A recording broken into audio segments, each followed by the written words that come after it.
L'accessibilité à toutes et tous à la culture est un axe prioritaire et fondamental de la politique culture et patrimoine du département. À l'occasion des 20 ans de la loi handicap, j'ai souhaité donner quelques exemples et le premier qui me vient évidemment en tête, c'est le musée d'Aubray, puisqu'il a fait l'objet dans sa rénovation d'importants travaux d'accessibilité. La mise en accessibilité a été travaillée dès le départ des travaux de rénovation avec une commission consultative qui nous a permis d'aller au-delà des aspects réglementaires d'une mise en accessibilité, comme par exemple les bandes podotactiles ou les couleurs de sol.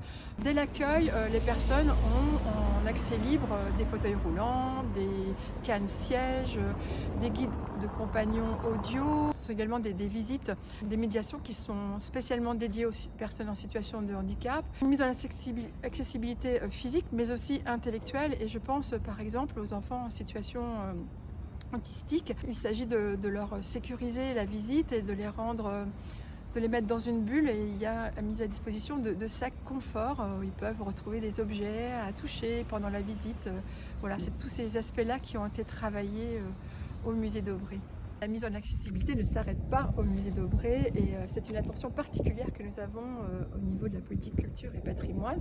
D'abord dans les différents sites monuments historiques de grand patrimoine Loire-Atlantique, mais aussi en ce qui concerne notre politique culturelle, un travail avec nos partenaires comme le réseau Scala qui travaille avec les salles associatives de cinéma. En ce qui concerne le parcours éducatif, permettre aux enfants qui sont en IME ou en ITEP d'avoir des activités culturelles comme n'importe quel collégien de Loire-Atlantique.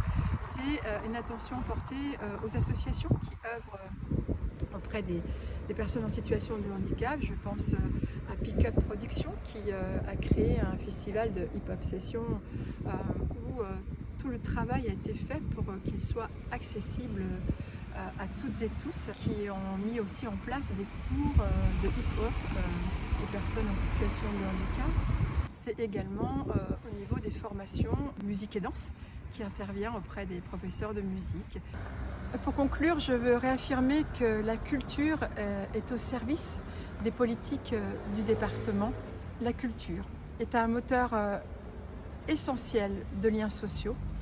La culture, c'est un espace qui nous permet de nous épanouir, et c'est un espace qui nous relie.